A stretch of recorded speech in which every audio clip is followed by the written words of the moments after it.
मैं आज उपस्थित हूँ दिल्ली के उस केंद्र पर जहाँ पर सरकार के खिलाफ आवाज़ें उठती है और वहाँ से जनता अपने मुद्दे शांत करवाती है, सफल करवाती है, अपनी बातें सरकार से मनवाती है।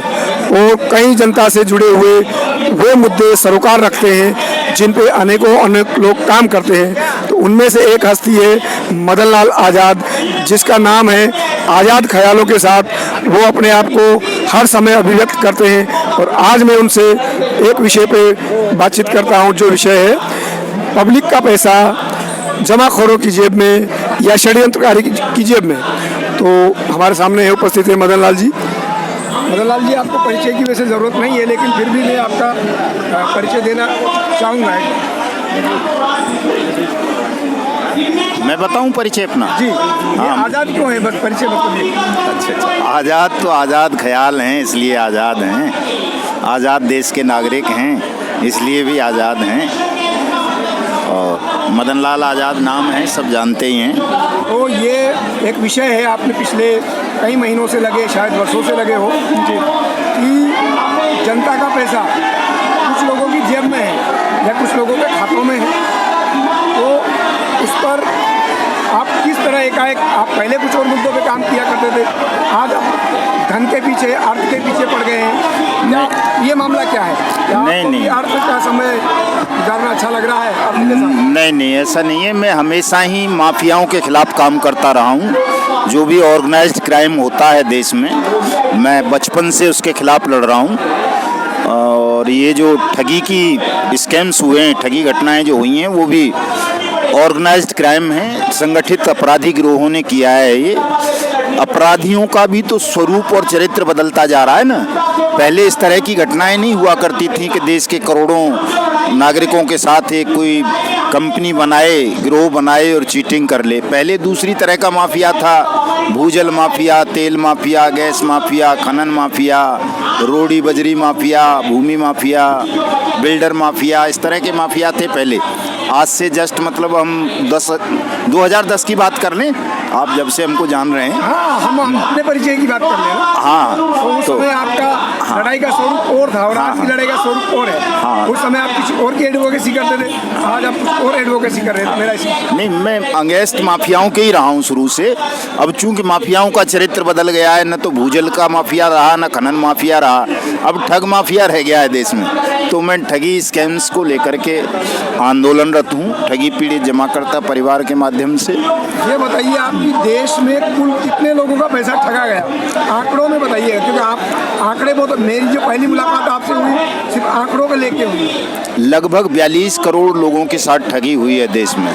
अकेले सहारा इंडिया में 13 करोड़ हैं जमाकर्ता, PACL पल्स में लगभग 6 करोड़ हैं, आदर्श क्रेडिट कोऑपरेटिव सोसाइटी में लगभग 21 लाख हैं, टोगो रिटेल मार्केटिंग में लगभग 1 करोड़ के करीब लोगों को ठगा गया है, राधा माधव में लगभग 40 लाख लोगों को ठगा गया है, बाइक बोट में लगभग 8.5 लाख लोगों को ठगा गया है, जिनमें 2 लाख तो फौजी हैं। आप क्रमबद्ध बता रहे हैं, जैसे आपने कहा कि 42 करोड़, मैं 2 करोड़ छोड़ देता हूँ, 40 करोड़ को मान लिया जाए ऑथेंटिक? नहीं, ऑथेंटिक 42 करोड़ से भी ज़्यादा है परिहार साहब। अच्छा, संख्या बढ़ सकती है? बढ़ सकती है, चूँकि देखिए प्रधानमंत्री ने संसद में स्टेटमेंट दिया है कि मैंने 3 लाख कंपनीज और क्रेडिट कोऑपरेटिव सोसाइटीज़ को बैन किया है। तो आप लगा लो, जब 3 लाख थी तो मैंने तो 2-3 के नाम गिनाए आपको जो करोड़ों में हैं। साईं प्रसाद है, समृद्धा जीवन है, मैत्रेयी है, ये बड़ी बड़ी हैं जिनमें करोड़ों की तादाद में विक्टिम हैं। तो अब बात जनता की अदालत से सत्ता की अदालत की तरफ चली गई है, तो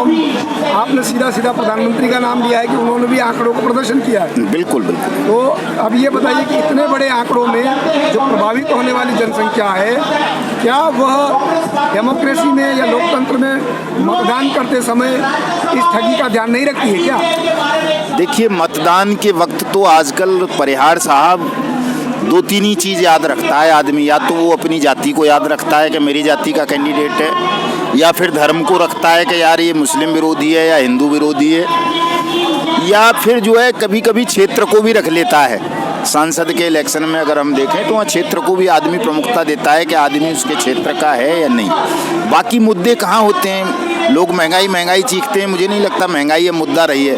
पहले कभी हुआ करती थी कि प्याज पे सरकार बदल जाती थी। आपकी नज़र में कुछ मुद्दे गौण हो गए? बिल्कुल, कुछ मुद्दे गौण हो गए हैं, जैसे महंगाई है, बेरोजगारी है, अपराध हैं, काला बाजारी, जमाखोरी, मुनाफाखोरी, ये तमाम मुद्दे जो हैं गौण हो गए हैं। अब राजनीति के जो मुद्दे रह गए हैं वो दूसरे ही हैं, धर्म है, जाति है, क्षेत्र है, वर्ण है। वरीयता में 5 मुद्दे बताइए जो सरकारों जो लोग बुनाते हैं चुनाव के समय। देखिए, सबसे पहला मुद्दा है साहब धर्म, दूसरा मुद्दा है जाति, तीसरा मुद्दा है फिर राष्ट्रवाद, चौथा मुद्दा है हिंदुस्तान पाकिस्तान, और पांचवा मुद्दा है फिर जो है लोगों का भावनात्मक शोषण करना किसी न किसी उस पर। बहुत है 5 मुद्दे आपके और हमारे जी, लिए भी जी, चर्चा करने के लिए।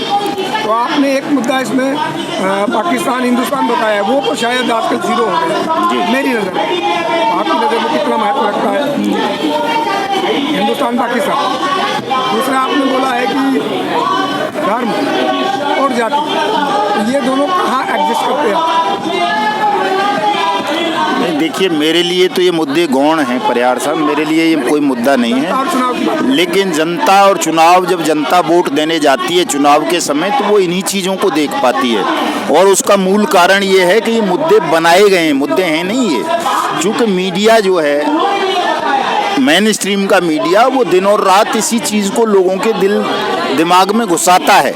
उनको लगता है कि यार इसके अलावा कुछ नहीं है देश में, तो ये मुद्दे बनाए जा रहे हैं। वास्तव में ये मुद्दे हैं नहीं, वास्तव में तो मुद्दा ये है कि देश में अपराध की घटनाएं इतनी बढ़ गई हैं। मैं जिस विषय पर काम कर रहा हूँ, आजकल 42 करोड़ से ज़्यादा लोग ठगी का शिकार बने हैं, अपनी मेहनत की जमा पूंजी गंवा बैठे हैं, 5 लाख से ज़्यादा लोगों ने आत्महत्याएं कर ली हैं, 1250 सैनिकों ने आत्महत्या की है ठगी प्रकरण का शिकार बन जाने के कारण। मेरी नज़रों में तो ये सबसे बड़ा मुद्दा है कि न किसान ने, न मजदूर ने, न किसी और ने आज तक इतनी बड़ी संख्या में आत्महत्या की घटनाएं नहीं हुई जितनी इस विषय पर हुई हैं, इस मुद्दे के कारण हुई हैं। अर्थ वाला मुद्दा वापस आ गया है, 5 मुद्दों के ऊपर भी वरीयता ले लिया है कि 42 करोड़ लोगों का जो धन है वो किसके पास है? देखिए, वो सीधे सीधे भारत सरकार के पास है, चूँकि ईडी और सीबीआई ने इन तमाम कंपनीज को बैन किया है, और इनकी जो भी चल प्रॉपर्टीज़ थी वो सब ईडी और सीबीआई ने सीज की हैं। तो वो मतलब कहें अप्रत्यक्ष रूप से सरकार के ही पास है, चाहे सीबीआई, ईडी या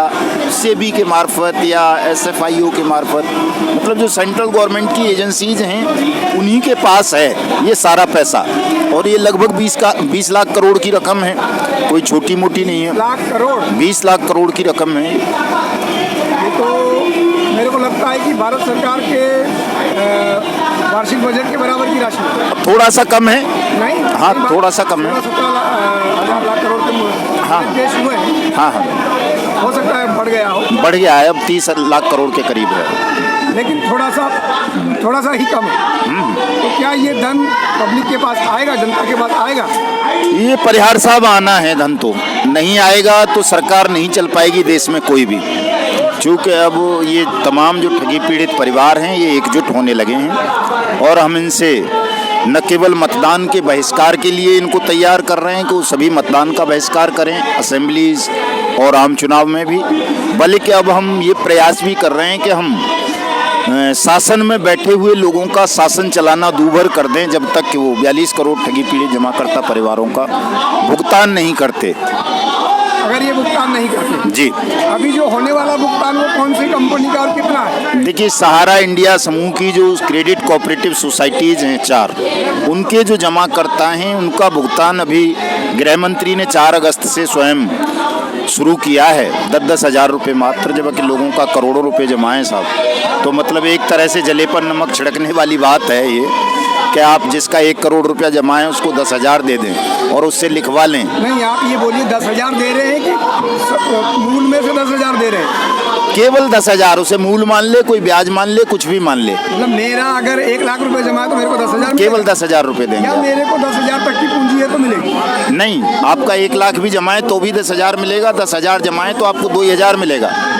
अगर मान लो किसी जमाकर्ता का 10,000 ही जमा है, उसने 10,000 का क्लेम कर दिया तो उसे 10,000 नहीं मिलेगा। मिलेगा, उसे तो 2000, 1500, 500 इस तरह से मिलेगा। वो जो बाकी जो पैसे जो लाखों या करोड़ों जिनका जमा है उनको 10,000 मिल रहा है। बैलेंस बाकी रह जाएगा, उसकी क्या संभावना है? देखिए, गृह मंत्री का कहना ये है कि देंगे, किस्तों में करके देंगे, ऐसा मैकेनिज्म करेंगे वो, लेकिन मुझे लगता है कि वो देंगे नहीं, केवल आम चुनाव की वजह से एक झांसा दे रहे हैं वो। इतना पैसा दबाए रखने के एवज में सहारा को क्या दंड मिलेगा? सहारा को कोई दंड नहीं मिलेगा। सहारा की जेब में तो प्रधानमंत्री रहते हैं, गृह मंत्री रहते हैं। देखा नहीं पोर्टल लॉन्च करते वक्त सारे के सारे दिल में रहते हैं, कहाँ बात कर रहे हैं? जेब में रहते हैं, दिल में नहीं। दिल में तो उसके में सब रहते हैं। बता दो, प्रधानमंत्री जी जेब में रहते हैं। हाँ, दिल में तो सहारा के में सारे राजनेता रहते हैं हमारे देश के। राहुल गांधी भी उसी की कार में चलते हैं, अखिलेश उनकी दी हुई कोठी फार्म हाउस में रहता है। दिल में कई लोग रहते हैं, सारे नेता देश के। जेब में वित्त मंत्री और प्रधानमंत्री। हाँ, तभी तो कोई बोलता नहीं साहब उसके खिलाफ कोई भी। तो क्या पहले भी सहारा की जेब में सरकारें रही है क्या? हाँ हाँ, बिल्कुल। जैसे कोई उदाहरण के तौर पर राज्य सरकार या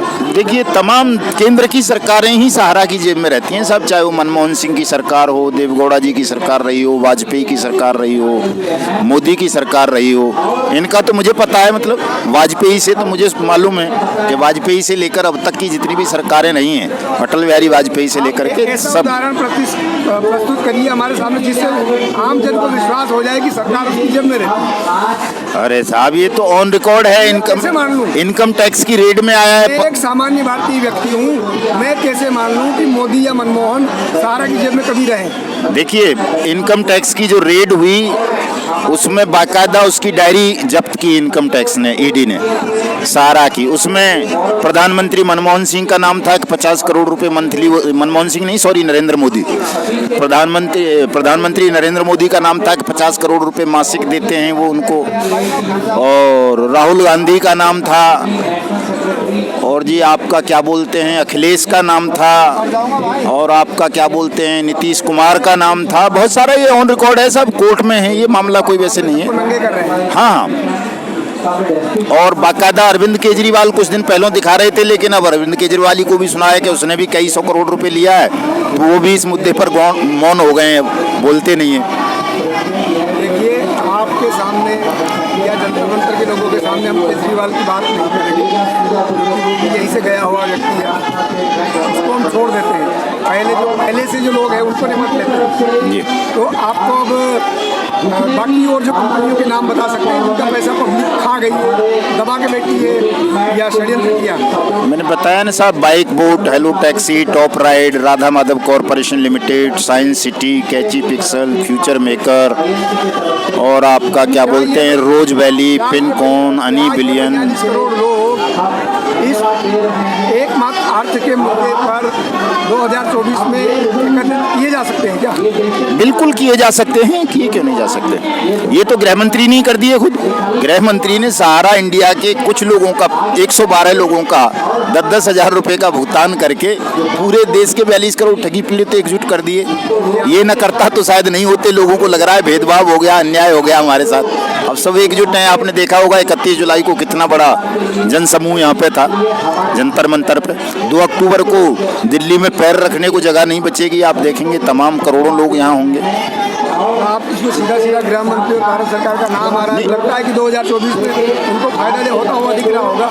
भुगतान कर देंगे तो निश्चित रूप से फायदा होगा। अगर भुगतान नहीं हुआ परिहार साहब, तो निश्चित रूप से उनको हम पराजय का स्वाद चखाएंगे। ऐसा और कोई उदाहरण है कि ये भाजपा से अलावा किसी राज्य सरकार ने कुछ भुगतान करवाया हो, किया हो, किसी कंपनी को दबाव डाला? सिवाय लॉलीपॉप दे रहे हैं, एक छत्तीसगढ़ ऐसा राज्य है जहां कुछ लोगों का भुगतान हुआ है। बाकी तो चाहे राजस्थान हो, पंजाब हो, हिमाचल हो, कर्नाटक हो, महाराष्ट्र हो, बिहार हो, उत्तराखंड हो, यूपी हो, सब जगह केवल लॉलीपॉप दिया।